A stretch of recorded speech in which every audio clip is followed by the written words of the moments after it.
I give a little build-up. Okay.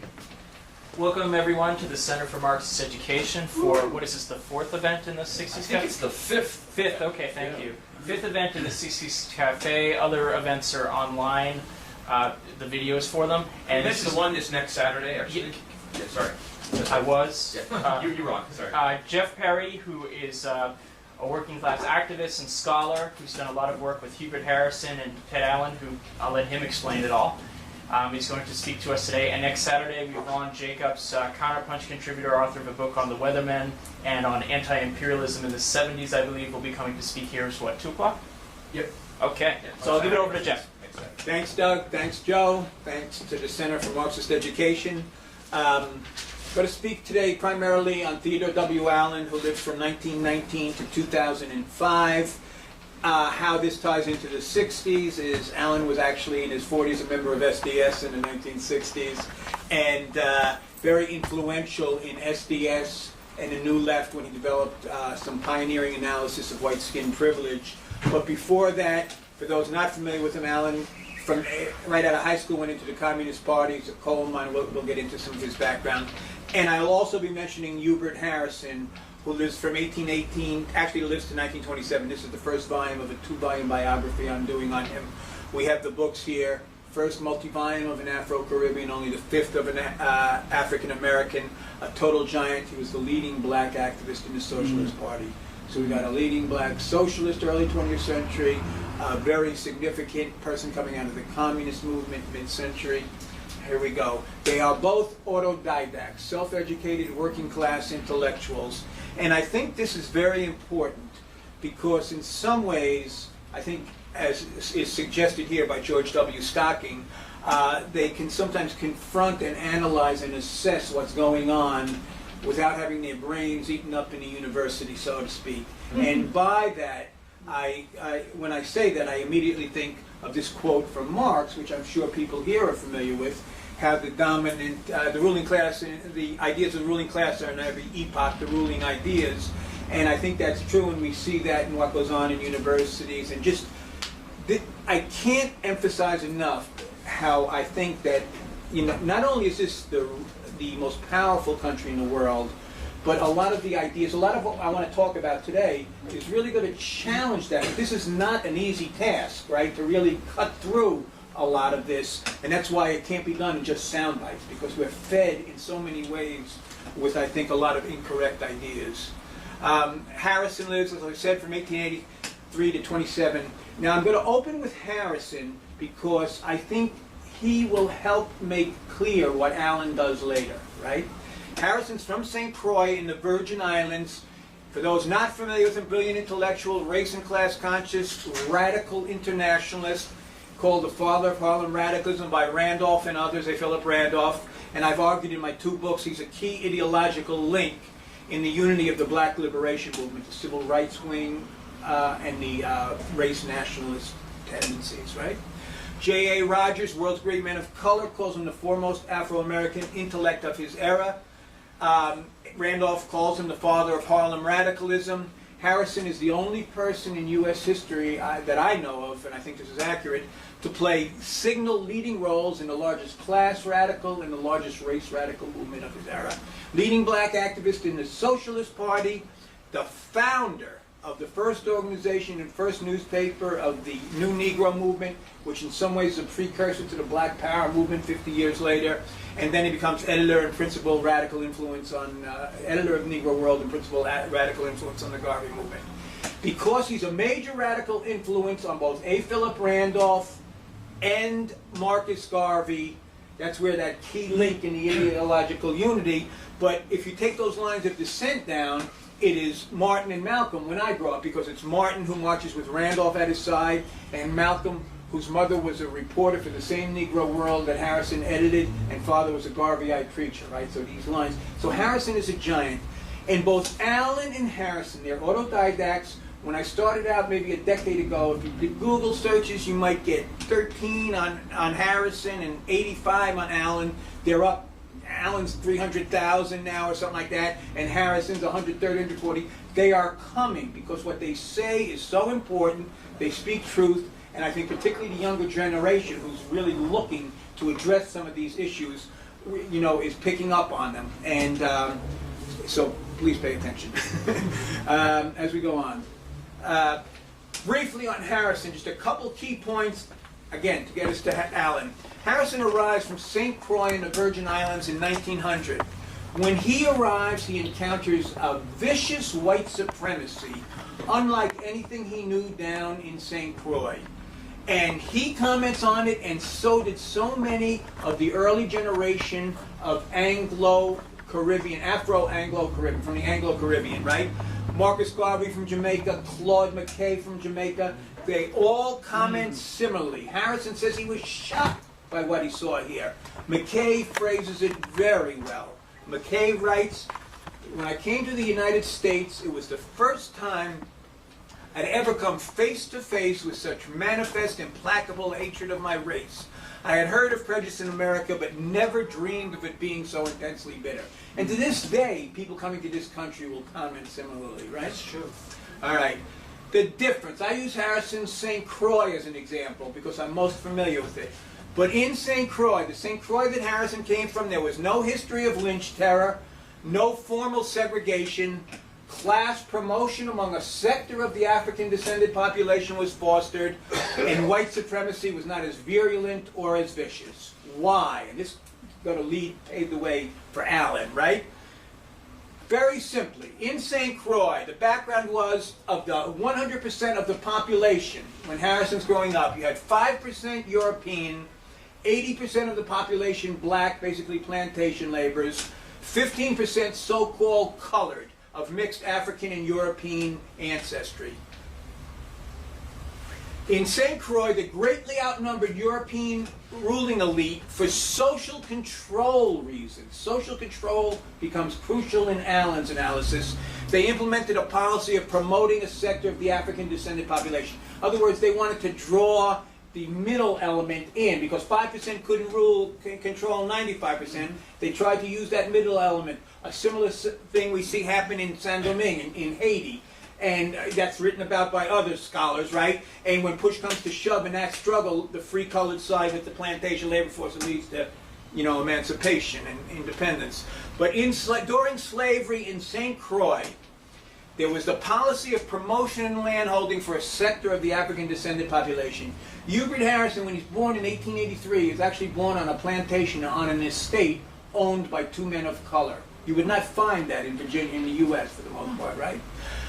The free coloreds in St. Croix, during the period of slavery, the free coloreds served in the militia, which was the principal instrument of social control. And in 1834, they passed a law in St. Croix, an edict of full equality, which at least nominally gave full equality between free coloreds and Europeans. Contrast that with the U.S. The general policy was one of severe racial proscription for all African Americans. There's no promotion, right? Slave patrols in the U.S., the instrument of social control, were lily white, no free coloreds. And rather than a law, an edict of full equality, the law in the U.S. was codified in the Dred Scott decision that no black person has any rights that are white. So I'm trying to suggest it's a qualitative difference in how they maintain social control. All right. In Jamaica, just to drive that point home a little more, on the eve of emancipation in Jamaica, 23% of the African bond laborers, the enslaved population, were owned by people of color. That is totally different than what we see in the U.S., right? All right. Harrison, when he's with the Socialist Party in 1911, he does the first series of pioneering articles on socialism and the Negro question by a black activist, right? Series. He speaks as many as 23 times a week before 50,000 at Union Square. He speaks for 4 hours, according to the New York Times, at Broad and Wall Street in front of the Stock Exchange in the first Occupy movement, right? But it doesn't get the attention it merits, right? But here in 1911, in this article on the Negro and socialism, he writes, politically, the Negro is the touchstone of the modern democratic idea. Please remember this concept, touchstone. A touchstone is a black stone You rub it against gold to see if the metal is really the gold it's purported to be. Use that as a guide, a rule for all the issues we address in society. Let's put it to the test. How are black people treated? How are they faring? What are we going to do about it? The Negro is the touchstone. He goes on in that same passage to write essentially, true democracy and equality implies a revolution startling to even think of.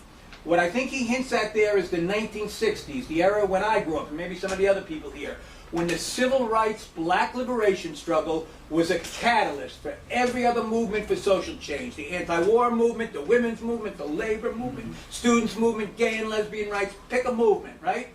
It was a catalyst. Why? Because the struggle was just, and because it so directly hit at how the ruling class maintains social control, right? Going on, going quickly. Harrison, in 1912, in the International Socialist Review, leading publication monthly of the Socialist Party, writes, the 10 million Negroes of America form a group that is more essentially proletarian and was Negro under slavery was the most thoroughly exploited of the American proletariat. This concept of enslaved black laborers as proletarians is crucial for Allen's work. We see it early here in Harrison. Slavery as capitalism, slave owners as capitalists, enslaved and chattel bond laborers as proletarians. We see it in Du Bois in 1935 in his work, Black Reconstruction, which reshapes much of our understanding of U.S. history. And when Du Bois writes, he calls it the kernel and the meaning of the labor movement. White labor movement, with few exceptions, never had the intelligence or knowledge to see in black slavery and Reconstruction the kernel and meaning of the labor movement in the U.S. This is very important when we get to Allen, right? Harrison at the Patterson strike, Bill Haywood, Gurley Flynn, I showed this to a few people earlier. He's truly an extraordinary activist in this whole period. I mentioned some of his talks. Harrison leaves, he was moving to the left when he spoke at Patterson. In 1914, he leaves the Socialist Party, and when he leaves, he offered what I argue is probably the most profound but least heeded criticism in the history of the left, and that's why it's really unfortunate we haven't known more about him, because we could have learned these lessons a little more thoroughly. And he writes, the Socialist Party, like the labor movement, has insisted on white race first and class after. It put the white race first before class. That leads us directly to the question, what is this white race thing, right? I mean, now, just before we get there, just one more thing on Harrison and race. Here he is in 1926. He's teaching world problems of race at the Institute for Social Studies, but also at the Workers' School of the Communist Party. He's teaching these courses, right? And on the left is Richard B. Moore with the book in his hand. Richard B. Moore of the African Blood Brotherhood, the Socialist Party, the Communist Party, Frederick Douglass book, your counterpart up in Harlem, the Frederick Douglass bookstore. In the front row, with sitting with more books in his thing, is W.A. Domingo, socialist, first editor of Garvey's Negro World, goes back and very active in the movement in the Caribbean later on. First row, right over Harrison's head with a black hat, Williana Jones Burroughs, a leading woman in the international communist movement. She's active with Harrison in the early period. Her photo, which is in the book here, the Harrison biography, subsequently appeared on the front cover of Journal of African American History. She's big in the meetings of the International Trade Unionists. She's a New York City school teacher. She runs a English language program in Moscow for 4 years during World War II, right? Soviet Union. And in the back row is Hermie Weiswood, another one active in the international communist movement. She's discussed at great length in a book by Moore's daughter, Joyce Moore Turner, who's still alive, 92, a wonderful historian. It's called Caribbean Crusaders and the Harlem Renaissance. But Joyce Moore Turner also wrote a wonderful book on her father, Richard B. Moore, Caribbean militant in Harlem, highly recommended. In those lectures, here's what Harrison points out. And this is interesting because we're going to see a little similarity in Allen later. The King James Version of the Bible does not contain the word race in our modern sense, which he says suggests as late as 1611 our modern idea of race had not yet arisen. That's just to plant a little seed. We're going to get into that more. All right, here's Allen. This is around the time Yet he writes The Invention of the White Race, I think, that picture. But here's his background very briefly. 1919 to 2005, he's born in Indiana. His family moves to West Virginia. He graduates from Huntington, West Virginia High School. It's the SMSA, the Standard Metropolitan Statistical Area, that was, I think, lowest in the country at that time. I mean, he's living, he's very much proletarianized during the Great Depression. He becomes a coal miner. He becomes president of 3 UMW locals in West Virginia. He's also active in Pennsylvania. He's a factory worker, teacher, postal worker, as was Harrison, as was I. So we got the working class thing going here. And in the end, his last years, he was librarian at the Brooklyn Public. He did the homework hotline with the students, so he's community involved. He pioneers his white skin privilege analysis in 1965. Allen's white skin privilege analysis is far different than that of Peggy McIntosh, that which many of the younger generation has probably been exposed to, or that which you will read about if you go to Wikipedia, and the first thing says white skin privileges hold that all white people benefit from racism. Allen's saying something totally different, and that's what we're going to share with you today. He is also pioneer of the invention of the white race analysis. He first starts coming out with it 1974-75 in this little pamphlet. This is a reprint of it, which is entitled Class Struggle and the Origin of Racial Slavery, the Invention of the White Race. And it fully comes out in his 2-volume work, The Invention of the White Race, Volume 1, Racial Oppression and Social Control in 1994, Volume 2, The Origin of Racial Oppression in Anglo-America in 1997. We have copies of them here. I just want to tell you, for those who are interested or get sparked by what we do today, we have them here, but they, in these new editions, I did the front and back matter. It has greatly expanded index. It has internal study guides, 25 pages for each volume, because these are not easy work. This is what I call serious proletarian scholarship. It's not the kind you find in the academy oftentimes. And so it's 30 to 35% indexes and footnotes. Allen treats this stuff seriously, and he wants you to be able to go and pursue what he's laid out before you. And when he will take on all of the leading arguments, or virtually all. He identifies the arguments, and then he's not mean-spirited. He doesn't call names, he addresses them, and he goes through it. This is intellectual scholarship, I think, of the highest degree. The book also has greatly expanded indexes, and it's got some other front and back matter. And I just want you to know, for those who want to get it, there are some copies, I believe, available here today, Doug. But they're also available online from Verso for 40% off, and they are also, when they do that, they are bundled, they are shipping for free, and they're bundling the ebook, which may particularly appeal to the younger generation, people who like to, have that access to it. So, all right, going on with Allen. Some of his other writings. In 1967, he writes a very influential pamphlet called White Blind Spot. He co-authors with Noel Ignatieff, who's from up in this area now. And that publication greatly influences SDS, Students for a Democratic Society of my generation, and the New Left of the late 60s, early 70s. People may not know it, again, if they're only familiar with white privilege from the recent generational stuff, but in 1969, the New York Times ran a front-page article on how the National Office of Students for a Democratic Society had decided to declare an all-out war on white skin privilege, right? So it was very current back then, very influential. He writes, and key, bundled with that White Blind Spot, or in that blind spot article, is an article, Can White Workers Crossed Out Radicals Be Radicalized? I'm going to get into that a little bit today. So and all of this stuff is available on my webpage for free, links to everything, right? I try and put everything up that I can for free. He writes White Supremacy in U.S. History, a number of other articles. He writes a critical review of Edmund Morgan's American Slavery, American Freedom. Morgan is, for many, he's, in terms of colonial history, he was the president of the Organization of American Historians. That book of Morgan's has been very influential. There is much good in it, but Allen takes him to task on 2 key issues, which I will discuss.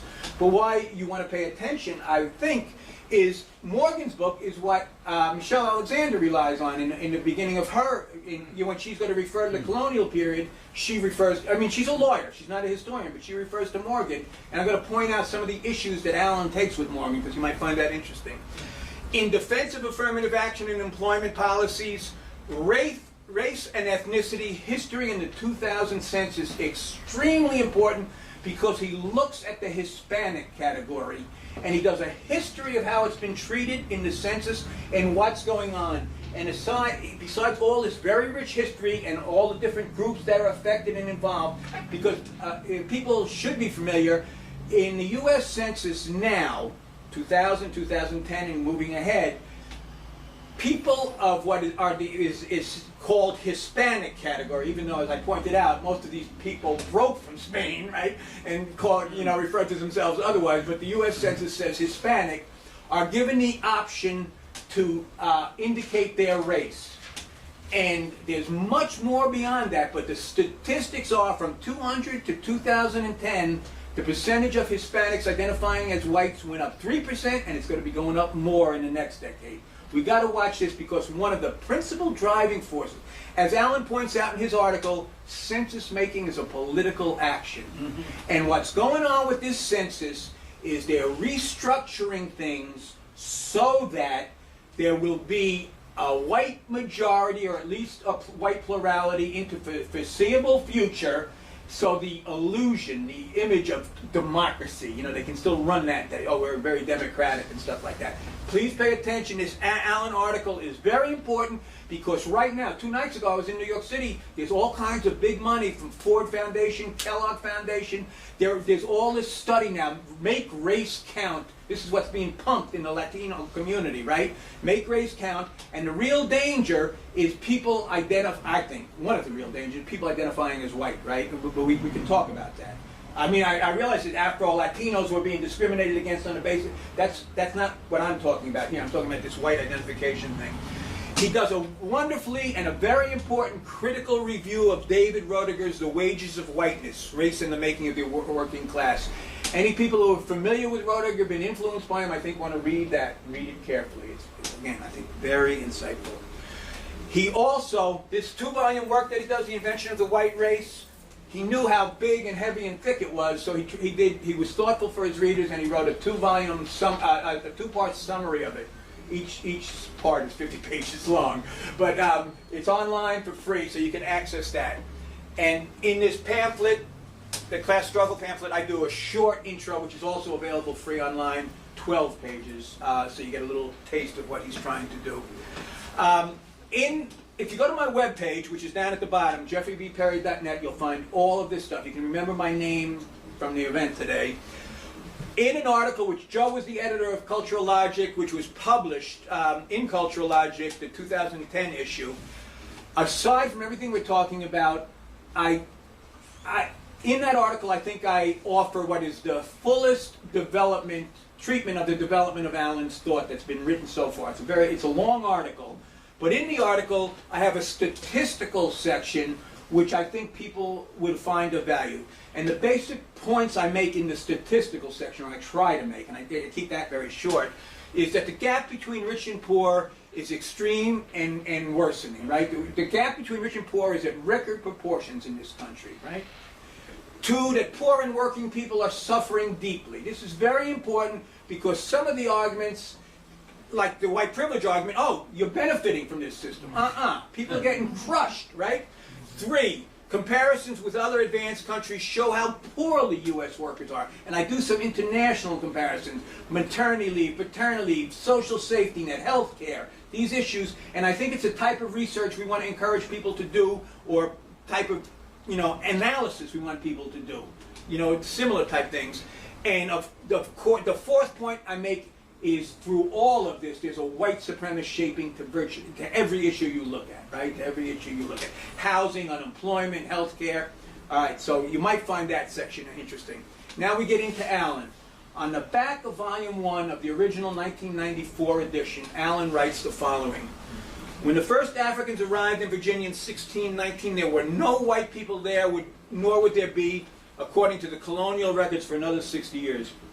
The word white doesn't appear in a Virginia colonial record until 1691.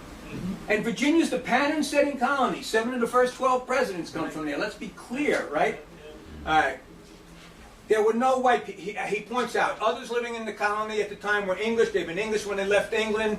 They and their Virginia-born children were English. They were not white. White identity had to be carefully taught, and it would be another 60 years before the word would appear as a synonym for European American. Please listen to this. White identity had to be carefully taught. Think of that in terms of what's going on today, too. White identity had to... We can get into this. Who's telling people? You gotta recognize you're white, you know? There were no white people there. 1640, John Punch. People may be familiar with John Punch. Ancestry.com, less than 2 years ago, came out with an article on John Punch, who was a man of African descent, who was a chattel bond servant in Virginia, who ran away with 2 other people, and when they were captured, he was sentenced to lifetime servitude. The reason Ancestry.com made such a big deal about it is because John Punch was related to Barack Obama. But he was not related to Barack Obama on his father's side, he was related to him on his mother's side, which made the twist more interesting, right? But this is the only account of John Punch in the record, 1640. And you see that John Punch ran away, I'm sorry I don't have my pointer here to point it out to you, but he ran away with Victor, a Dutchman, and a Scotchman called James Gregory. Still not white, right? You with me on this? You won't find it, as I said. Bacon's Rebellion is the big event, 1676-77. We'll get into this more. In Bacon's Rebellion, the people at the bottom of society in the second Civil War stage of Bacon's Rebellion, the laboring class people rise up, African American, European American, together, fighting, demanding their freedom from bondage.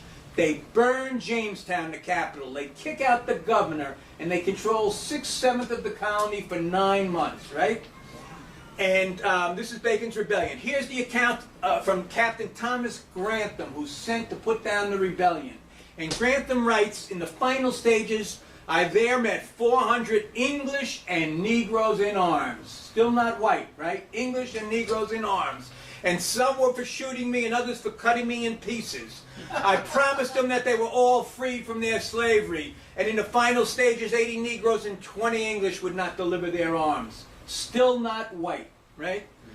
Here's Allen's main thesis, if we run short on time at the end. Here's Allen's main thesis, 3 prongs. Please pay attention. 1, the white race was invented as a ruling class social control formation in response to labor solidarity as manifested in the latter Civil War stages of Bacon's rebellion. Ruling class social control formation. The notion of race as a social construct, they throw that all around in the academy nowadays. Allen says not good enough.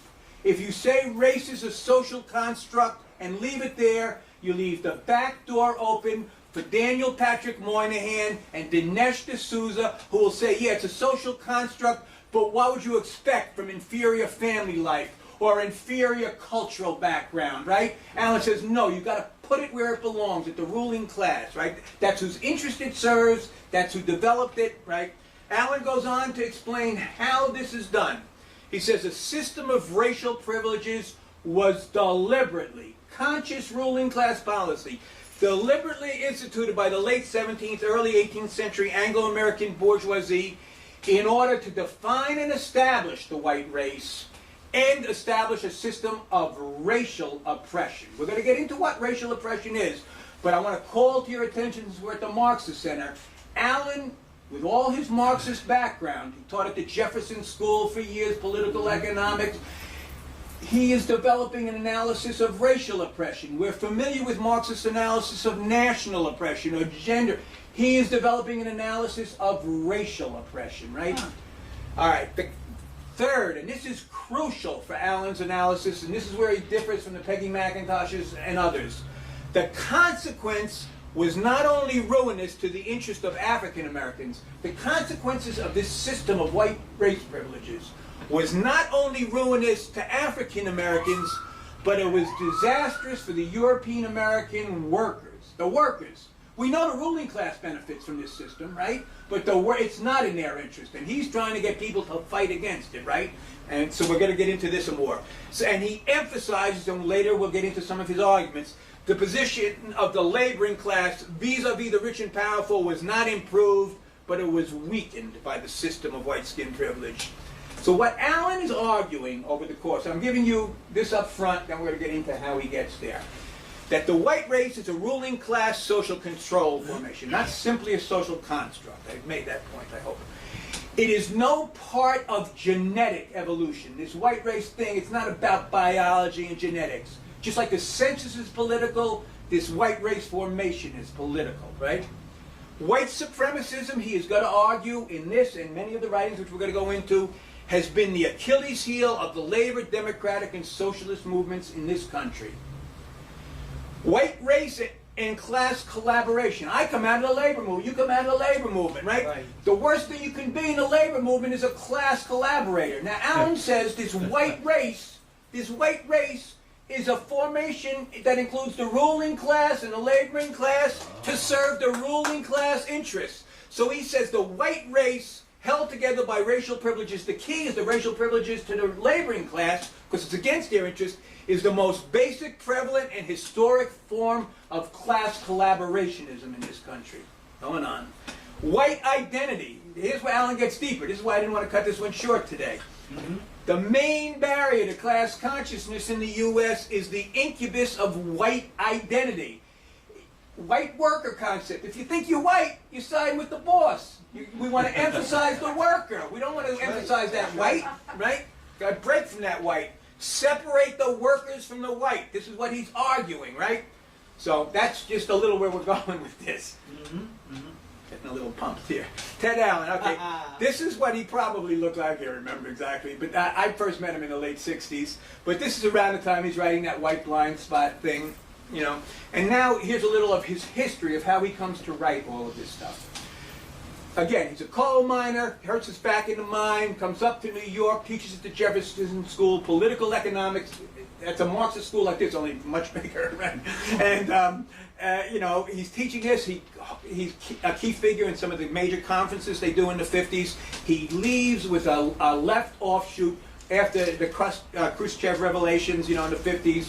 There's people leaving the Communist Party. He leaves with some others in a group called the Provisional Organizing Committee. Oh, did he? Yes. Oh. And he's a leading theoretician in that group, but he's writing under the pseudonym of Molly Pitcher at the time, right? Oh. And but then in the early 60s, he starts going, he's not going to stay with that, and he kind of goes independent, and he starts trying to think things through anew for himself, right? So here he is in the mid-60s, and he talks how he starts out, he has a fascination with history, he's identified as long as he can remember with the ordinary people, and he has a conviction that racial discrimination is wrong. That's the basic building blocks he's working off of.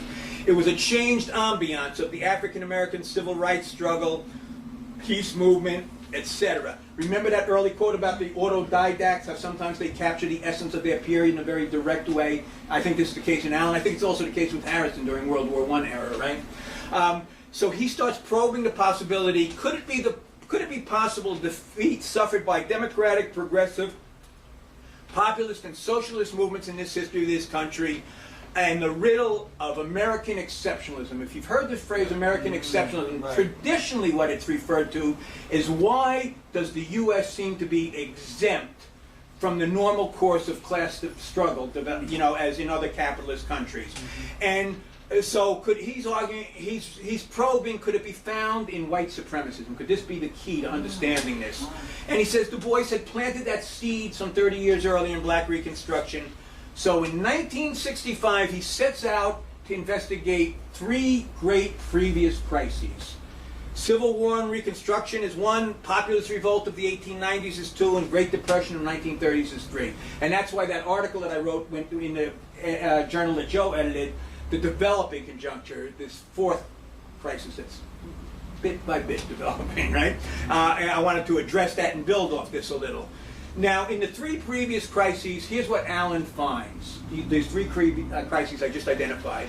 The key to the defeat of forces of democracy, labor, and socialism was in each case achieved by ruling class appeals to white supremacism, basically by fostering white skin privileges of the laboring class European Americans. I'm going to cite the Great Depression very briefly because it's the most recent, but I think it's very clear, you know, but he makes arguments on the other two crises too. The Great Depression, and you still hear people today say, oh, we need a New Deal, FDR type New Deal, that's the way we move forward, right? And so Allen says, no way, right?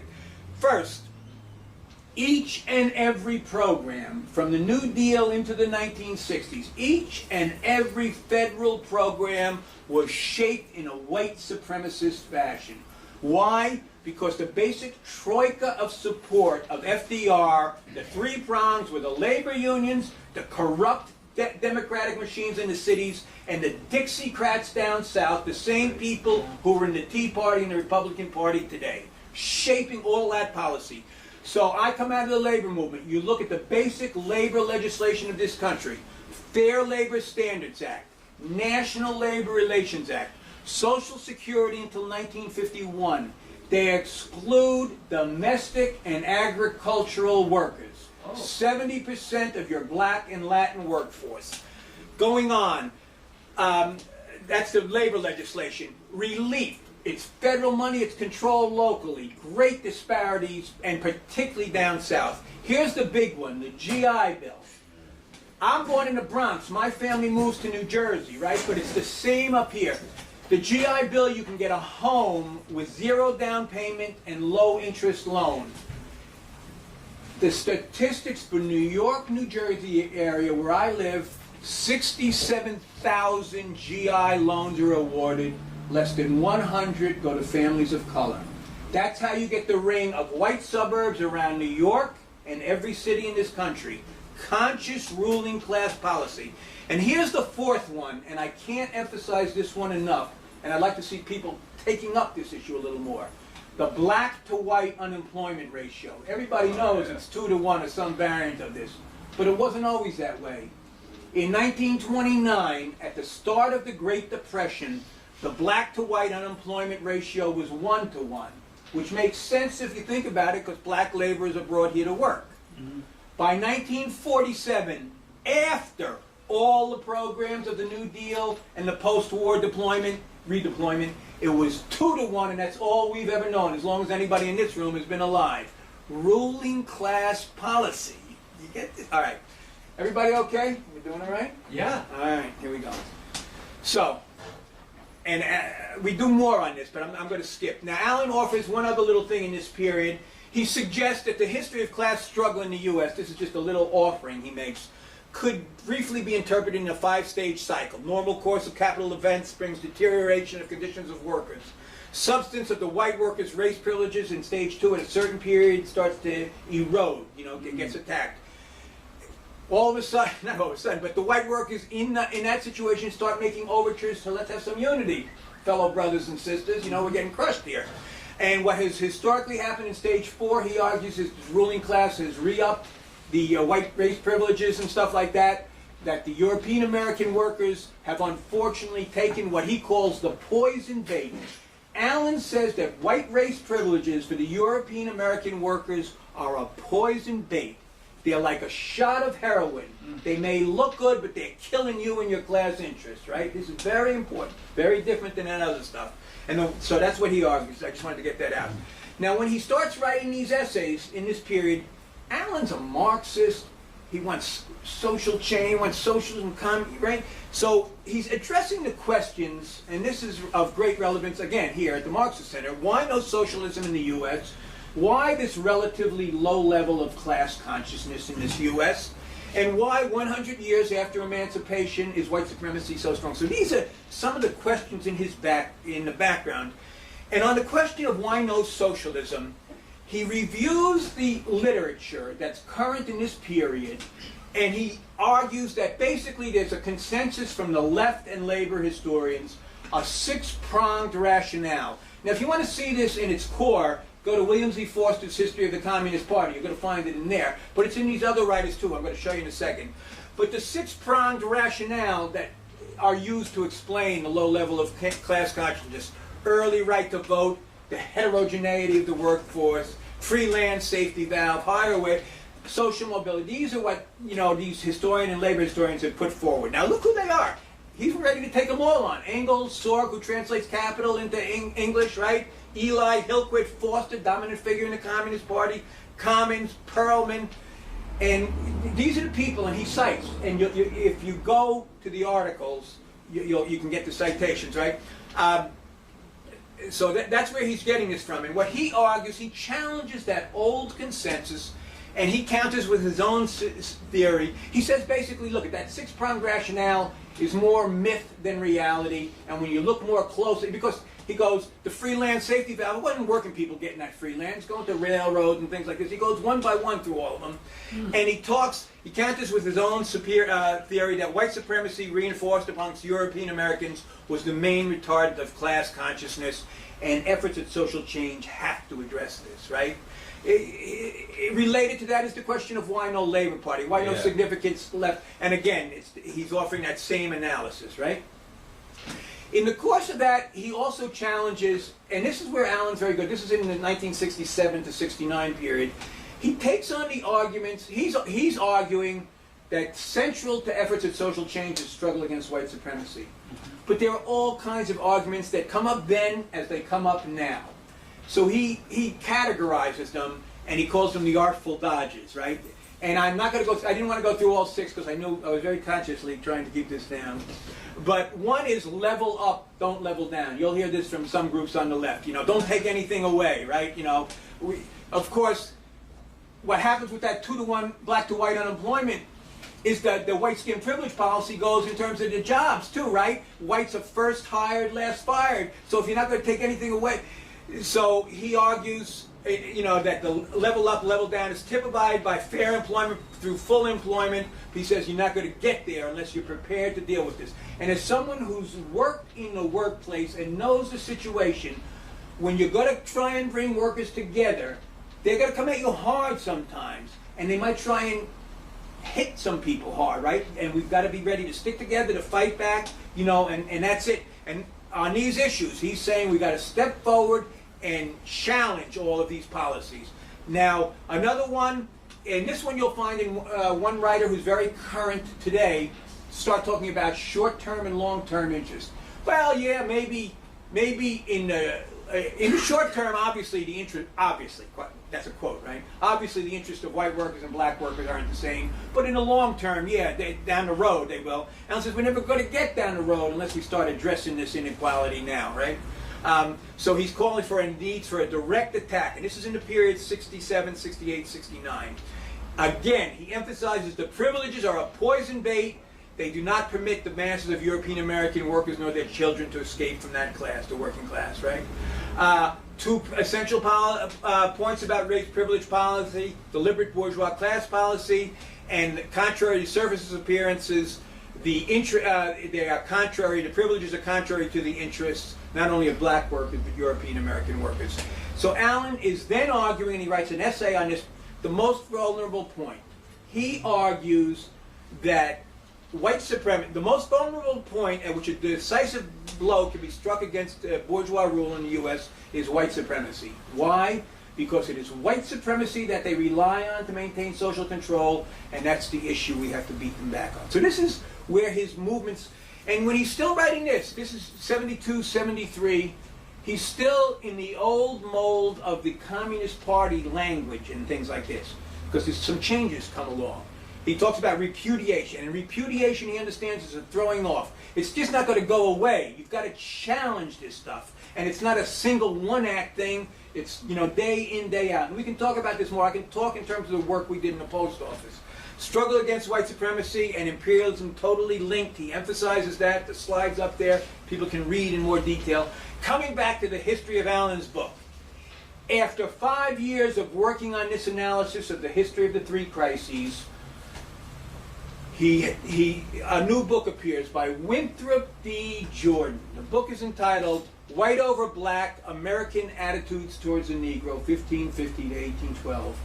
This is the response from the Academy to the Civil Rights Black Liberation struggle. This is the ideological counter, right? And it gets reinforced And everybody starts citing Jordan. And what Jordan basically argues is racism, white supremacy, is an unthinking decision. Huh. It's automatic, right? You know, and if the shoe were on the other foot, it would be the same way, right? Alan considers this the core argument that we've got to deal with, that racism is innate. But there's a second argument. The first one is the Jordan argument, racism is innate. But the second argument is one that comes out, I'll show you where it comes from in a second, that the white workers benefit from white race privilege. And this is what Alan's going after and challenging, right? And this is what makes his analysis so different from that which we are familiar. Now, Jordan is, in terms of colonial history, Jordan is the basis for the first argument, that racism is innate. In terms of the second argument, that white workers benefit, it's Morgan. And what Morgan argues is that in Virginia, in the 1700s, there were too few free poor to matter. That's his quote. That's what's going on in St. Croix. That's not what's going on in Virginia. You got poor whites throughout the South, right? And this is so. And Alan goes after Morgan. Say that again. Too few free poor. Here's the quote: "There were too few free poor European Americans on hand to matter." He gets into another argument about the American paradox, which if we get a chance we'll discuss later, which is another one that has shaped much of American history. And I do want to discuss that, so maybe we remember to do that in later on. So here's his 2 volumes. And they come out, as I said, 94 and 97. Please pay attention to the titles. Alan's very precise with his words. I'm going to take you on a little trip regarding the words, too. His precision on words. Origin of racial oppression in Anglo-America. Alan's precision with words. Origin, not origins. Why does Alan use origin of racial oppression, not origins? Well, he explains. It has the desired specificity. Darwin's Origin of Species. Engel's Origin of the Family Private Property. He goes, my book, I use origin because class struggle is the origin of racial oppression. This is a class struggle approach to history, right? It's a response to class struggle. Right? Alan says more things. Whiteness. This is a phrase that's current out there all over the academy and lots of places. He puts it in quotes and shies away from it. He says it's an abstract noun. It's not the role that people play. And he says the white race is an actual objective thing, not biological, but it functions, right? And it's a historically developed identity. To slough it off under the heading of whiteness, he says, seems to get away from the basic white race identity trauma, the damage that is done by this white race identity. And finally, for 14 years on the back cover of the book, and see origin, whiteness, and racism. That is the third word. For 14 years on the back cover of the book, there was a description of Alan's 2-volume work as a history of the origins, plural, of racism. That's how the book was described, and it's by the author of The Wages of Whiteness. Alan doesn't use whiteness, he doesn't use origins, and here he writes, look, my book is not about racism. My book is what is titled. It's the invention of the white race. He's trying to analyze what is this white race thing. We got to go after it, right? So, and all of this definition stuff is in my article, so you can find it and think about it more. Okay, here's volume 1. We'll go another 25 minutes, Joe. Something like that. We're good. All right. Okay, volume 1. I've told you what's on the back cover. Alan writes in the acknowledgement, in the beginning of his book, his acknowledgement section, and here he is, here's what he looks like, right? He writes, first I acknowledge my obligation to 2 fellow proletarian intellectuals, Charles Johnson and William Carlotti, who cleared away ideological barnacles and taught me to say, I am not white. Right? Think about that. I don't know, I got a census questionnaire this year, I don't know if anyone else here did, where they ask you to identify your race. I don't know how people handle that, but we can talk about that. Alan argues there's nothing positive in the white race. It's a ruling class social control formation. There's nothing positive in identifying as white. In his personal and political life, he tried not to think or act white. He explained the white race is now and always has been nothing other than a bourgeois social control formation. He considered special obligation of European Americans to resign from that social control formation and to become a born-again proletarian. He added resigning does not necessarily entail entering another racial or national category. But he goes, he would use, if people felt more comfortable European American or something like that, but he's not going to identify as white. All right, Volume 1 is written, it's more theoretical. Volume 2 is going to focus on 17th century Virginia. He wants to clear some of the barnacles and deal with free the conceptual groundwork of the white blind spot, how white supremacism hinders our analysis of what really is going on and went on. So in the introduction, Allen reviews the historical debate on the relationship of racism and slavery as it's been described. And what he does is the debate is which came first, racism or slavery, and he breaks the analysis in the historical writing into two broad categories. One is the psychocultural school, which includes Winthrop Jordan, a fellow named Carl Degler, and the other are those who provide more of a socioeconomic analysis. And that includes Edmund Morgan, whom we mentioned before, Eric Williams from Trinidad, the Hanlons, Timothy Greene. Allen aligns more with the socioeconomic analysis, but he finds that there are limitations in each of the analyses they offer. And he goes through them. Again, not mean-spirited, but he offers his comments. Of all the people writing on this period, he finds the one author who he thinks really gets it the best is Lerone Bennett Jr. If people are not familiar with Lerone Bennett Jr., senior editor of Ebony magazine for many years, author of Before the Mayflower, but this is from his book, The Shaping of Black America. And he does a wonderful chapter which appeared in Ebony on the road not taken. It deals with that 17th century Virginia period that Allen does also. Allen goes on to look, I'm going very quickly now, he looks at some of the howling absurdities of race as it's been defined. He talks about colonial Hispanic America, Brazil, where it said money whitens, U.S., no such whitening. He talks about 1890 siblings in Portugal. One could go to British Guiana, nowadays Guyana, right? British Guiana back then. And another could come to the U.S. One would be defined as not white, one would be defined as white. Another example, Cuba, same country, same year. Spanish are on the way out. Well, they're out, and the U.S. is coming in with their census. 1907, in this last Spanish census, Mexican Indians and Chinese classified as white. In Cuba, when the U.S. comes in, that's not the way we do it. They're classified as colored. Virginia law, 1/4, 1/16, 1 drop, and it's like that through other states and stuff. He goes through a lot of the howling absurdities. So what he's got to do then, after showing all this, he says, you got to cut through the phenotypes, the skin color. You got to look at the nature of the oppression. He's going to analyze racial oppression, right? So he views racial oppression as sociogenic rather than phylogenic, not based on skin color. And he's going to focus not on why the bourgeoisie would have recourse to slavery, because he's very clear. The bourgeoisie, if they can get away with it, they will do it. And in his work, he talks about how in England, the English, on other English from 1547 to 1550, English vagrants, they imposed slavery on the English on English. How in Scotland, from the early 1600s to the 1790, the salt pan miners and the coal workers enslaved. Skin type's not, he talks about the Irish slave trade, so-called Irish slave trade. So he knows they will do it if they can get away with it. The question is not will they do it or why would they do it if they think they can profit, but how can they maintain social control? Key, right? And he views racial slavery in continental America as a particular form of racial oppression. This is where this analysis of racial oppression comes in, because what Allen is going to argue is what develops in the U.S. is racial oppression.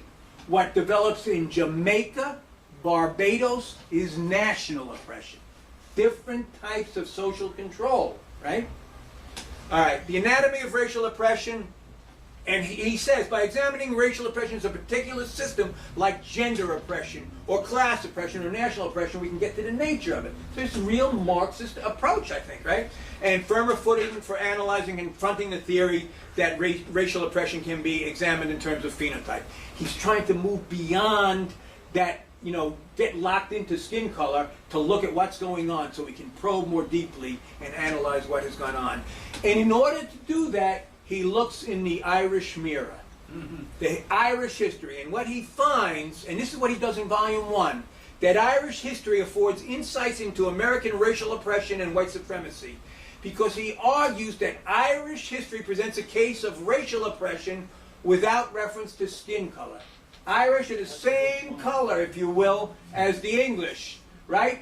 And he says the treatment afforded them embodies all the characteristics of racial oppression you'll find in terms of what goes on with African Americans, right? So Allen's core argument in Volume 1, but I encourage people to read this. You know, don't take my word for it. Read it. He documents primary sources, appendices, very detailed. Anglo-Norman rule and Protestant ascendancy in Ireland. And here's another one I want you to pay attention to.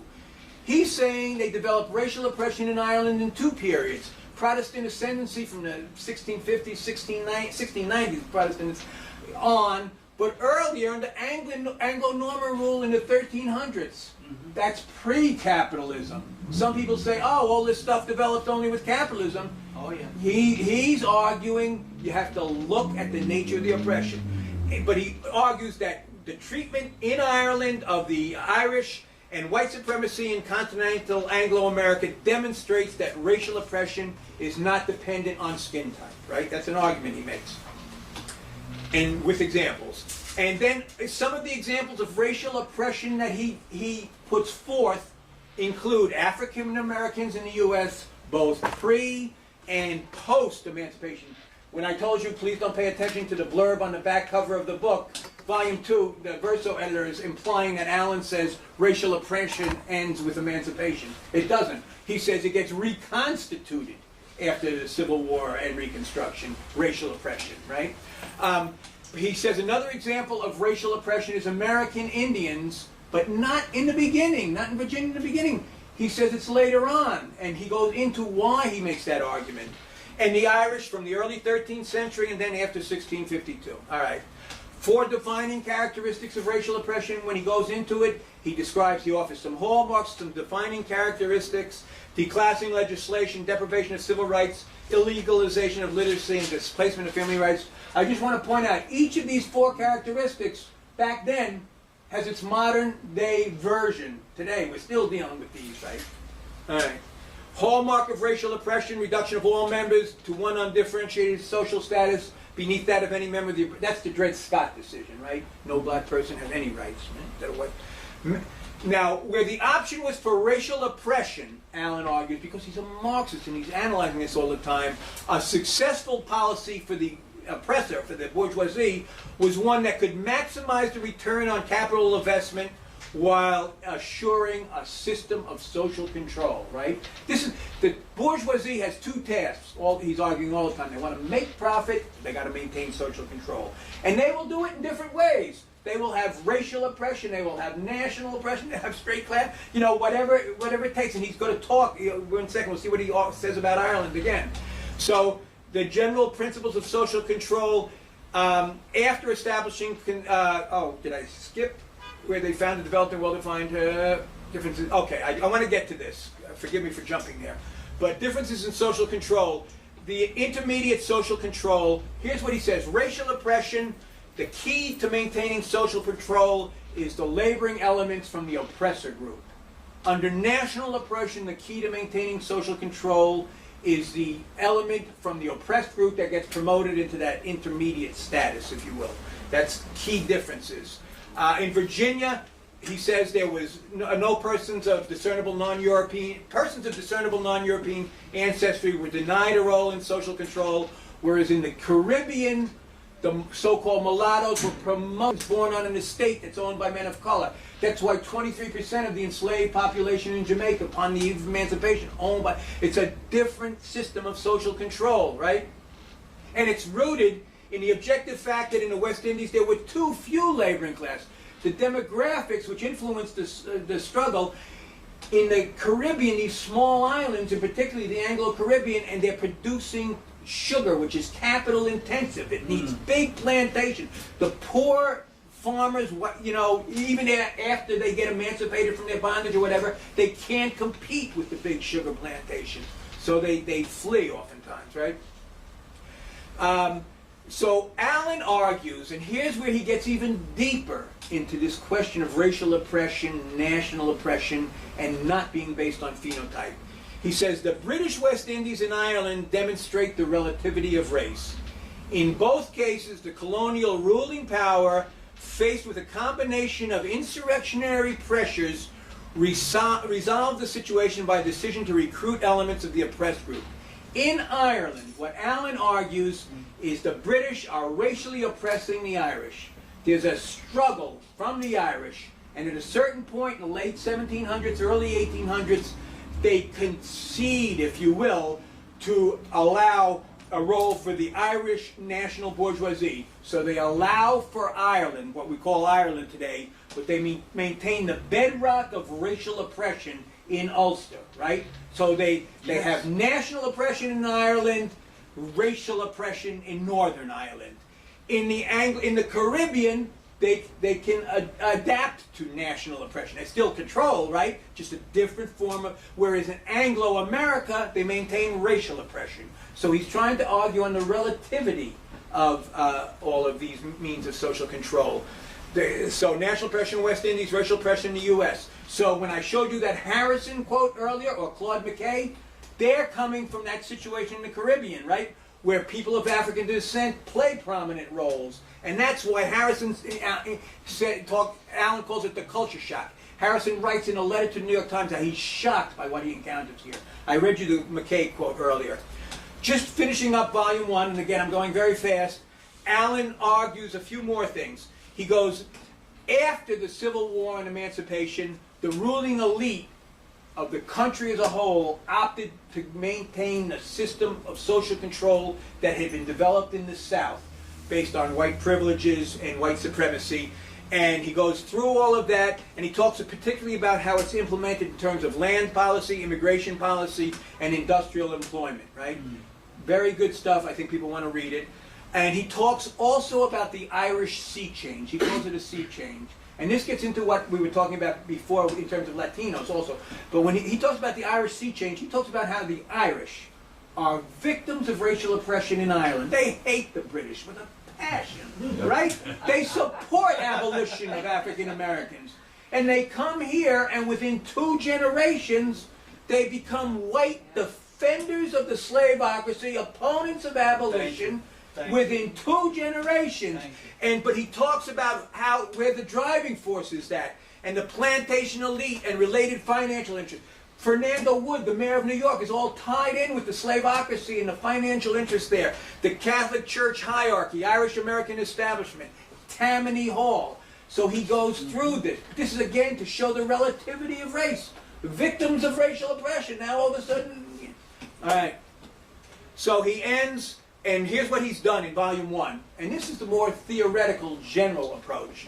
He's shown religio-racial oppression against Irish Catholics in Ireland, national oppression in the Anglo-Caribbean, racial oppression in continental Anglo-America, down south, right? This is all from the same bourgeoisie, this English bourgeoisie, right? They'll go whichever way they gotta go, right? How they will transform racial oppression into national oppression in Ireland, right? And the same people who were victims of racial oppression in Ireland became white American defenders.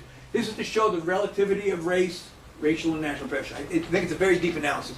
Now here's volume 2. It's going to take 15 minutes more. Are we okay? Yeah. This he considers his most important work. This he worked on for 30 years, right? Wow. And this is serious stuff. He's down there, primary research in Virginia. So here we go. He turns to he turns to Virginia in particular, but also does some North Carolina, some Maryland, mostly Maryland and Virginia, mostly Virginia. From Jamestown in 1607 to 1750. Key dates: 1622, reduction of chattel bond laborers. 1676, Bacon's Rebellion, which we briefly mentioned earlier. 1705, when they start revising some of the laws in Virginia in particular. He reviews the English background. I think this is important, and again, he's a well-versed and trained Marxist economist. So what he's bringing in is very important because he talks about the transition to capitalist agriculture in England, particularly in the 1500s to 16th century. He talks about, as I mentioned before, English attempts by legislation to reduce a portion of their own population to slavery, and how these efforts failed. Basically, there's class struggle, there's a fight back, and English labor law is codified in 1563 in the Statute of Artificers, which holds that English laborers, the basic English labor law is they're going to be free, they're going to be paid wages. That's the law of England that these colonists are going to be bringing to Virginia. So when they come, there's no slavery, they're bringing the laws from England, right? All right. Key difference in the labor supply. One thing that Alan is going to point out, and this is important when we look at Latin America, and particularly Latin America, and the Caribbean, the French Caribbean, places like this, and the Anglo-Caribbean and Anglo-America. England alone, of all the European colonizing powers, was exporting its own laborers, right? I mean, that's what they're doing. They're shipping their own. The French tried what they called engagé labor for a while. It didn't work. The Portuguese, Spanish are coming as conquistadors, right? They're not sending their laborers, right? This is key because these demographics are going to play an important part in terms of what develops here in the U.S. Essentially what's going to happen, just to point ahead a little bit, because there are so many laboring class Europeans here, they can't be promoted up to the upper class because that would cut too deeply into profits. So they're going to be sold as bill of goods about the white race. That's looking ahead a little. We'll get there. All right. So England's unique position labor supply. It had a because of that early development of capitalism in agriculture in England, right? Netherlands is different. It's not the same type, transformation. There's some degree, but England is really in the lead in this.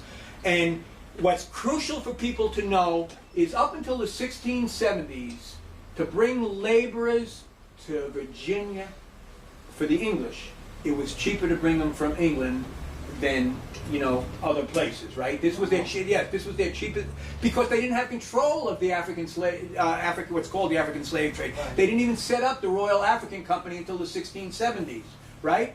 So for England, they wanted to populate these plantations in Virginia. It's English laborers and some degree Irish, but mostly English that they're going to be bringing. But watch what happens to them.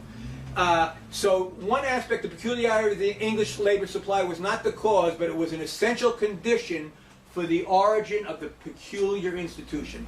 Now, peculiar institution, for those who have studied a little U.S. history, there's a fellow named Kenneth Stamp some years ago wrote a book about the peculiar institution. It's about slavery. Allen stands Stamp on his head like he stands Morgan on his head and all these people. He says, nah, the real peculiar institution in the U.S.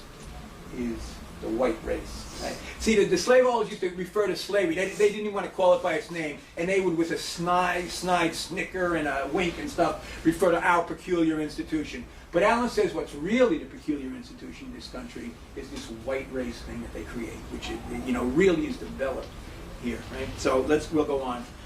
Peculiarity of racial slavery was in the buffer social control system. It's mainly supplied, this is what's peculiar about the social control they developed in Virginia. It's mainly supplied from the mass of free proletarians and semi-proletarians as it develops, and it excludes all persons of any degree of discernible non-European ancestry. That's what's particularly peculiar about what happens.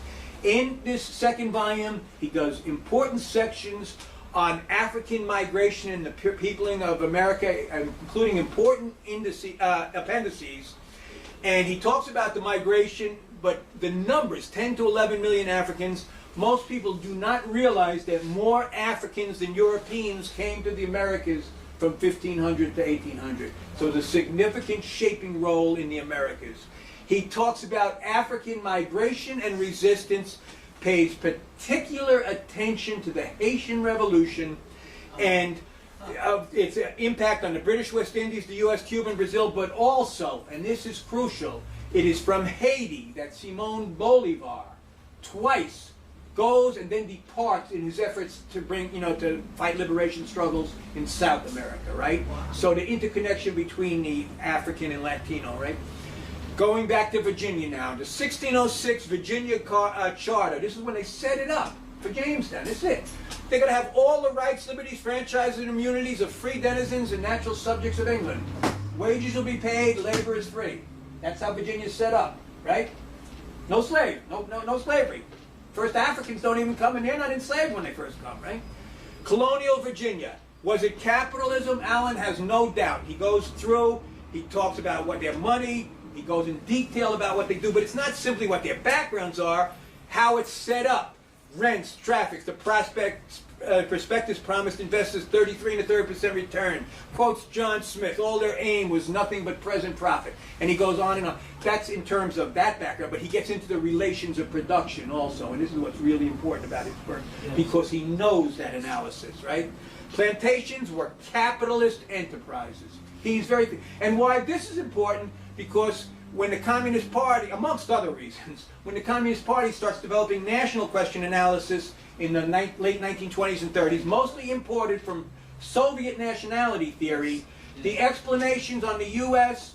that you'll see in James S. Allen and Harry Haywood are phrases like semi-feudal, peasantry, and things like this. He's saying, no, let's be clear, this is capitalism. We've got to understand what we're dealing with. No, so its production was monopolized by one class. Non-owners were reduced to absolute dependence on the owners and could live only by the alienation of their labor power. The products of the plantation took the form of commodities, and the aim of production was the accumulation and expansion of capital. All right. The Powhatan Indians were the Native Americans in the area of Jamestown when the settlement occurs. In the first decade or two, they had the preponderance of power. You had a little similar thing up here in New England for a while, right? And actually, the period 1609, 1610, it was called the starving period down around Jamestown, because the colonists couldn't get by, and as happens elsewhere, right? The Native Americans saved them and helped pull them through it, right?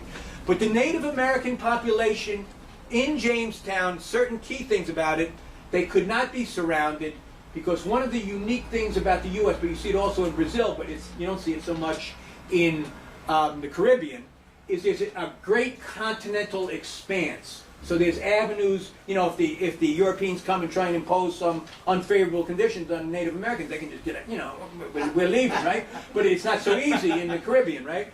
So they could not be surrounded, they could not be exterminated as in island colonies, and they could not be brought under that degree of administrative control. So when the English come, if they want to even develop plantations, right? The Native American labor force is not going to be it. They also were not, in Virginia, it was not such a hierarchical structure as you saw with the Aztecs and the Incas in Peru, where they were able to utilize the existing social structure. Allen goes into all of this in some detail. The Powhatan were well provisioned. As I said, they shared with the English in the early period. We see in the early period, as they start to develop plantations, right, to produce tobacco, right? Tobacco is the crop down in Virginia. Mm-hmm. We see some early efforts to bring intermediate forms of servitude. People coming with less than full rights, even though there's the full rights of the English. But these are coming from England. And they're bringing imprisoned convicts, or Ireland. Yeah, they'll ship some from Ireland, but it's still mostly England in this period. Yeah. Vagrants, maids for wives, women to be matched up and paired up. Duty boys, that's youth, brought out of the youth homes and stuff on a ship called the Duty, right? So this is who they're bringing, and they have less than full status at first. But this is still before the first Africans come, right? First Africans are 1619. Right. So they got no qualms about doing this, right? And see, Allen's a worker. Allen's clear. He knows the bourgeoisie will do this, He's a coal miner. Huh? Not quite. No, we're going to get in. Indentured servants is a great misnomer. We're going to get into that, because indenture is a signed contract, willingly signed. Yeah, the majority do not come. The majority in 17th century Virginia are not indentured. We've been taught since we were young, indentured servants and slaves. Right. Step back. We're going through that. It's not that kind of party, right? Intermediate bond servitude. Okay, so they're coming, and this is in the early period, so before the first Africans. First Africans come August 1619. They're actually, whatever their status was on the seas, on the high seas, When they get to Virginia, they're not slaves because there's no slavery in Virginia. With me on this, right? Now, at that time, there's correspondence between the colonial elite and England, you know, over the running of the colony and stuff. And they're complaining here that there's a shortage of food in Virginia. They need more supply, blah, blah. Yet they trade victuals for the African slaves, which, you know, shows that they'll talk out of both sides of their mouth. But that shows, as Alan points out, that they're trying to create an oversupply of labor, you know, to just drive conditions down further. So first arrivals. Here's a key event. So you've got mostly English, some very, very small amount of Africans, and mostly everyone basic capitalist relations of production. The key relations of productions in terms of work amongst laboring people were tenants at halves and wage laborers. Both capitalist relations of production, a tenant at half if you had an agreement where you work the land and you keep half and you turn over half to the person who owns the land or something like that, or wage labor. 22 March 1622, very important date. Powhatan Indians under their chief, Opechancanough, mount in relative terms the strongest effort ever made to halt Anglo-American occupation on Indian lands. On that day, 1/3 of the colonists of Virginia are wiped out in one day. Within the next year, another third would die. Wow. Of the survivors, 2/3 were not fit for work. The ruling elite said you couldn't even go out more than a few feet beyond the confines of the fort to grow corn, which was what they ate, the main crop, because there was no protection, you know, and they were fearful for attack. So what does the ruling elite do in this situation? This is what Naomi Klein calls shock doctrine, right? You've got a vulnerable population. They impose new status, new labor categories. And they do it primarily on European American, on English laboring people. Here's the attack. For the elite, after 1622, the laboring classes were totally dependent on the bourgeoisie, who controlled the supplies of food and stuff like that. They were compelled to submit to the conditions dictated by the bourgeoisie, the status of bond laborers. Chattel bond laborers starts developing after 1622. Chattel, your property. Right. You can be bought and sold. Right. You're bonded to somebody. They are not signing indentures. Right? You asked about that. Oh. And when they write about this, just like they don't mention 100 and some odd years later, they don't want to mention slavery in the Constitution and stuff, they call it the custom of the country. That's how they code this shit. You know, when the chattelization, the custom of the country. By the spring of 1622, you see new things appearing in the law. People can be bought and sold, right? Heirs and assigned. You can be assigned to somebody else, right? So chattel bond servitude. What they develop after 1622, one, it's a qualitative break from England. This is why it's not feudalism or anything like that. Break from the statute of artifices, because that says you're free and you get paid wages. It's a break from that. It's not a feudal carryover. Under feudalism, there's a two-way bondage. There's responsibilities both ways. Here, you can be sold, but you got no say over it, right? It's imposed as custom of the country. It's not apprenticeship. This is a new relation of production, a new status. Here are the numbers. Please pay attention. Somebody asked about this. Between 1607 and 1682, of the 92,000 European American immigrants brought to Virginia and Maryland, mostly to Virginia, over 3/4 were chattel bond laborers. And I can assure you they weren't signing indentures in England, because that's not a status they have in England. Some did, but the great majority did not, as Alan points out. In 1676, the year of Bacon's Rebellion, the governor estimates 1,500 European chattel bond laborers arriving yearly. Such recruitment was generally coercive. Few were wholehearted volunteers, right? And where are they getting these laborers from? Some were kidnapped, right. Some were convict, prisoners taken in rebellion, and the conditions were very bad in England, right? So people were facing great poverty too. There's a host of situations going on. But Alan goes into this in great detail, so you can probe more deeply any questions you have, right? In this period of chattel bond labor, this is very important, there's a denial of family life. Marriage status was incompatible. If you're going to be working 4, 5, or 6 years as a chattel bondser, they don't want you to have children. That's time off from work, right? So all kinds of normal family life, or fornication becomes a crime, right? Yeah, no. So the employing class outlawed sexual and family life amongst limited-term bond laborers. Fornication, reason to rebel. Fornication and adultery were punishable by fine, whipping, or 2 to 3 months imprisonment. Jesus. Women were exposed to special oppression, right? And you'll see this, and Allen pays particular attention to this throughout, and when he's dealing with capitalism in England also. And the wife's servitude should be twice the time for which she was bound, made a crime for ministers to perform marriage on a bond labor. Law made children of such marriages illegitimate, right? 17th century, the 1600s, African Americans and Europeans. Allen makes this point, as does Lerone Bennett Jr. in the book that I mentioned. Lives of African American and European American laborers and chattel bond servants were very similar up through Bacon's Rebellion, at which time 3/4 of the chattel bond servants were European. The conditions were bad. It was no Garden of Eden, right? The conditions were bad, but European Americans and African Americans did what normal people would do under those conditions. They fought together, they ran away together, they made love together, they functioned together, right? Life expectancy of bond servants was low. Most of the servants were limited-term bond servants. 3, 4, 5, 6, 7. When they could get away with imposing more, the ruling elite would do it, right? The status of African Americans in the 17th century. Most people don't know this. We're fed, Kunta Kinte, getting off the boat, to a full-blown system in roots, right? But it wasn't like that. This is 150 years before then. 17th century, African Americans in Virginia, if they owned property, and some did, right, could exercise marriage rights, exhibited social mobility, some had significant land holding, some were owners of European bond laborers. They exhibited many forms of resistance. Most people don't know this history, right? The status of African Americans, Allen argues, was indeterminate because it was still being struggled out. Everything wasn't set up in place in this period. And the issue of slavery versus freedom was being fought out. The very important case for the black family life, male supremacy, white supremacy, is the Elizabeth Key case. Elizabeth was the child of a European American father and an African American mother. She was scheduled to complete her term of servitude when the estate to which she was bonded sought to impose lifetime servitude. Her parents had died. She was supposed to be ending her servitude, her short, limited term servitude, and the people who had claim to her labor were trying to extend it, right? That's a rendition of her.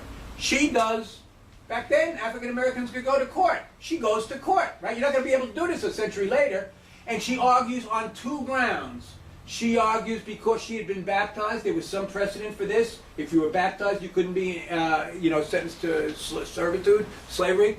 And she argues that common law principle in England, they bring the laws of England here to the colonies. The common law is partis sequitur patrum. Forgive my Latin, right?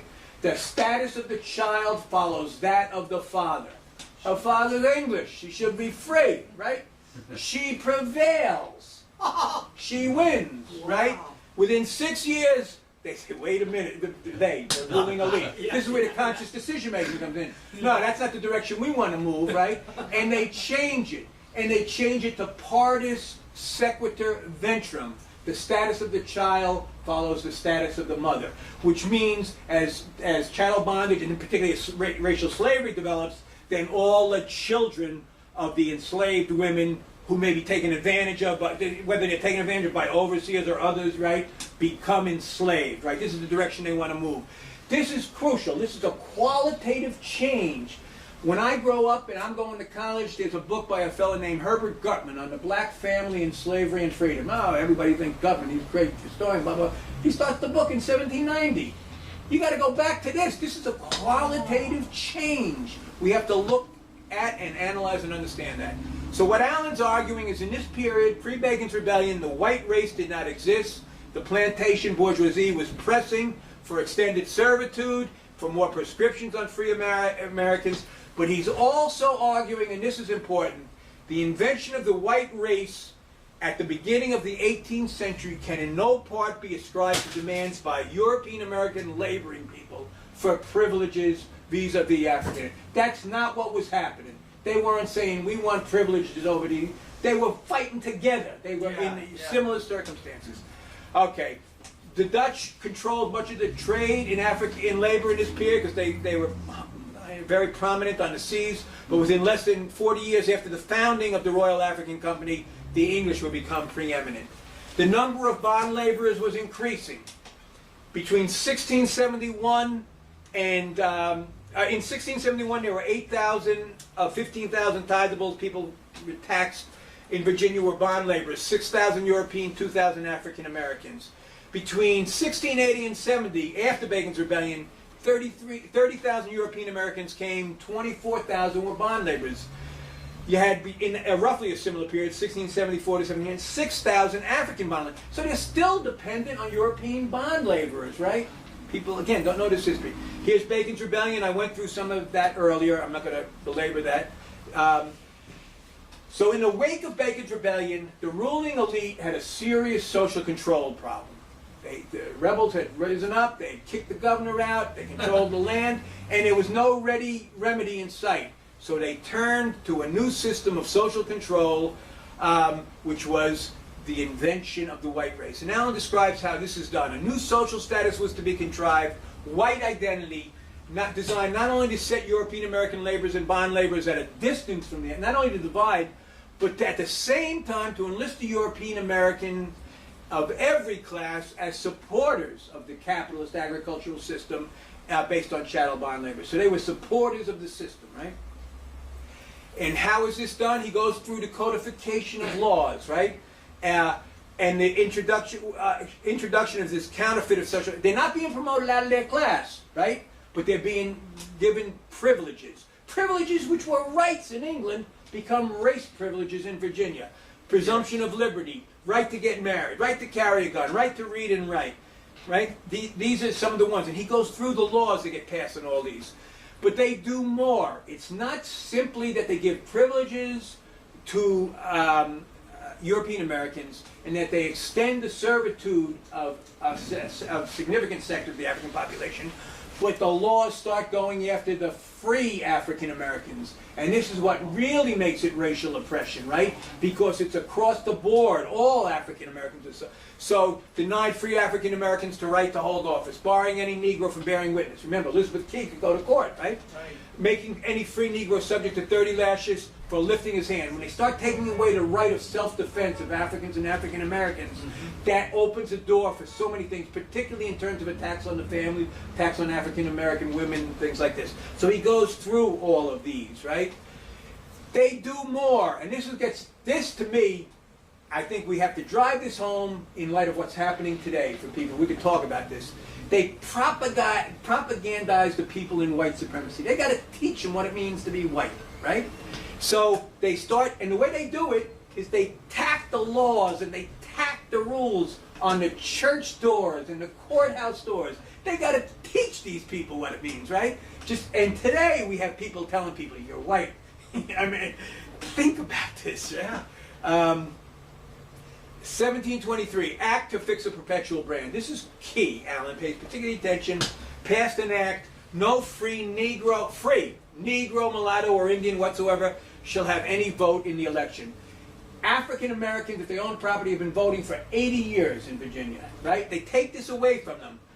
Governor Gooch of Virginia has to explain this back home to England, because even in England they don't understand. They say, well, if these people own property, why can't they vote, right?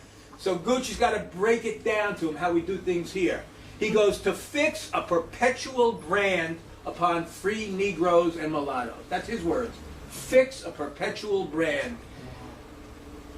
Allen writes, surely that was no unthinking decision. That's a response to Winthrop Jordan, right? You know? Rather, it was a deliberate act by the plantation bourgeoisie, meant repealing an electoral principle that had existed in Virginia for more than a century. The Act of 1723 also included denial of the right to self-defense, and that opens the door for all those attacks on the black family, black women. Why the exclusion of free African Americans? You might ask, well, why would they go after the free African Americans? This is very important. This was the real reason. There was a marked tendency to promote a pride of race among white people. The exclusion of free African Americans from the intermediate stratum was a corollary of establishment of the white race. They're not promoting them out of their class, so they're selling them this thing. Well, you're different than that. You know, you got this privilege, and they don't, right? And the invention of the white race, its rights and privileges, it's just what I've been going through. But what Alan's pointing out is that so many of these things that were rights in England are now racial privileges in England. And this is important. I want to just mention this argument. You mean, right? In Virginia, yeah, thank you. Yeah, how long we've been going away. Okay, and I want to point this out because Morgan, who I mentioned before, besides his argument about too few Freeport matter, and I don't know if I have it here. Let me see. Yeah, here it is. Okay. Morgan's American Paradox. This is a second Morgan argument that Alan takes on. Morgan goes further in one of his articles and in his book, and to Alan, what Morgan argues is the following: that democracy and equality, as represented in the Declaration of Independence, this is later on, and the Constitution, were made possible by racial oppression, right? Or as Morgan stated it, the slavery of Afro-Americans made possible indeed was essential for the emergence of the notion of equality as the fundamental constitutional principle of the U.S. This is probably a dominant theme in U.S. history. This is the president of the Organization of U.S. We've all heard it. Yeah, but what Morgan is really saying is, you know, we've got these great democratic liberties. He calls it a paradox. But he's saying these liberties, but unfortunately, if you will, they were built on slavery. Alan stands Morgan on his head. And he goes, if you go back to Bacon's Rebellion, when those European Americans and African Americans are fighting side by side, if you were to come and try and say, well, we're going to enslave this sector and not that, it would have been like pouring kerosene on the Jamestown fire. They would have been all over you, right? He goes, rather than the slavery being the basis for the democratic liberties, you have to understand that in this country, it was extending liberties as racial privileges that made possible the system of racial slavery. Very different. Takes it right on its head, I think. So racism made it possible. That's Morgan's thing, and Alan's arguing differently. Alan also uses arguments from historians Jackson Turner Maine and Audrey Land to show that the laboring class Europeans in the 1700s were not being promoted out of their class. Finishing up the last couple of slides, yes? Oh, I just wanted to... Yeah, last couple of slides, 2 or 3 slides. White race was invented as a social control formation. A distinguishing characteristic was participation of the European American laboring classes. In time, what they developed in Virginia would be extended throughout the other plantation colonies. In his last years, Alan suggests taking up 4 basic challenges. Here they are. Show that white supremacy, this is for people doing work today, show that white supremacism is not an inherited attribute. Demonstrate that white supremacism has not served the interests of the laboring classes. 3rd, account for prevalence of white supremacism within the ranks of the laboring class. And 4th, show ways whereby European American laboring people may cast off the incubus of white identity. The incubus is the devil. As we move forward, this is, I think, the last 4 slides, I suggest we keep in mind insights from Allen and Harrison, learn the lessons of the 3 previous crises. When I first met Allen, the first time I met him, in 1969, he was giving a talk at a place called Alternate U. And he was giving a talk, and he made this argument about the 3 crises and the ruling class turning to white supremacy in each period. That stuck with me. And if that is true, which I think it is, I mean, I think he makes the argument, we have to learn the lesson of history, right? That's number 1. Number 2, I think his 5-stage cycle is instructive, and particularly how there's the overtures we saw in Occupy, we saw in Madison. You know, people are starting to wake up, they're starting to come together. They're going to come and they're going to try and break it with the white supremacy. Crucial, let's see. Let me go. Remember the insights from Hubert Harrison? The Negro is the touchstone. Every issue we look at, let's look at it. We know capitalism shaping it, ruling class. How is white supremacy shaping it? How are we going to deal with it? How are we going to address it? And in closing, remember Allen's insights. White race was created and maintained as a ruling class social control formation, principal historic guarantor of ruling class domination. White supremacy reinforced amongst European Americans has been the retardant of class consciousness. Efforts at radical social change should understand and affect and reflect the centrality of struggle against white supremacy. I think that's the end.